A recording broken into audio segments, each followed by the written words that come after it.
This is Mrs. Paige with Insight Virtual Academy reading The Price Isn't Always Right. How much are you willing to pay for a pair of athletic shoes, a new phone, or the latest video game? We all make decisions about spending, and the companies that sell us products often follow what we as consumers tell them. If we think the price for an item is too high, we won't purchase it, and the price will probably come down. If one company can sell products for a lower price than others, then they all have to sell their products for a lower price to stay competitive. Prices can also change from one place to another. Imagine you are on vacation in New York City from Cincinnati, Ohio. If you want to buy a bottle of water while strolling through Central Park, you may be in for a shock. The same brand of bottled water you can buy at home may cost twice as much in New York City. Travel to another country and the differences in prices can be even greater. Go to a store in Germany to buy a garden hose and you'll soon realize you're not at a hardware store in Kansas.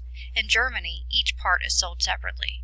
You'll have to select from a set of hoses, each more or less expensive, with the difference in price based on factors such as how thick or long or sturdy the garden hose is.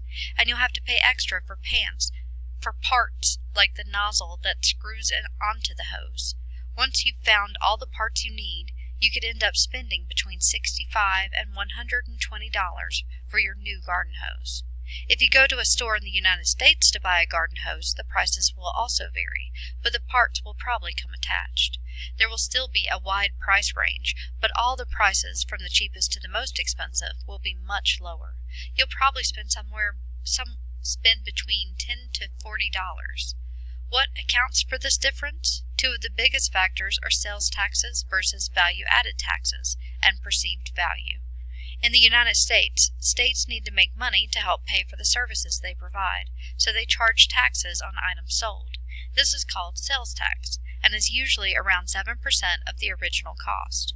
If the sales tax is 7% and a garden hose costs $10, then you'll have to pay $10.70 for the hose. One of Germany's fiscal policies is to collect taxes in many stages during the production of items. This is called value-added tax.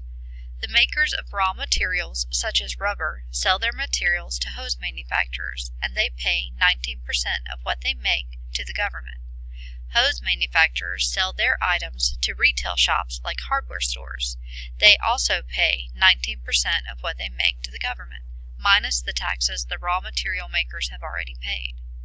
The retail stores sell the hoses to people like you, and they pay 19% to the government, minus the taxes the raw material makers and manufacturers have already paid.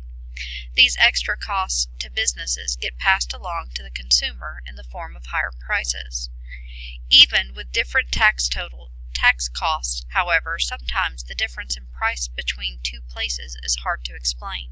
It fluctuates slightly, but the price a store in Germany asks for a garden hose is probably higher than the price a store in the United States asks. The price a consumer is willing to pay for a garden hose, its perceived value, is a lot higher in Germany than in the United States. People in Germany just think a garden hose is worth more than do people in the United States. Most consumers look for the best quality item for the lowest possible price. The price they're willing to pay is influenced by many factors, such as how much they earn at work, how much they need the item, and how much they pay for necessities such as food, clothes, and housing. These factors change so much from one place to another that it's no wonder prices vary too. This price variance could soon be changing, however. As more people gain internet access, they're researching item prices in other countries. Slowly but surely, the demand for cheaper garden hoses is spreading throughout Germany, and the phrase, getting hosed, no longer has two meanings.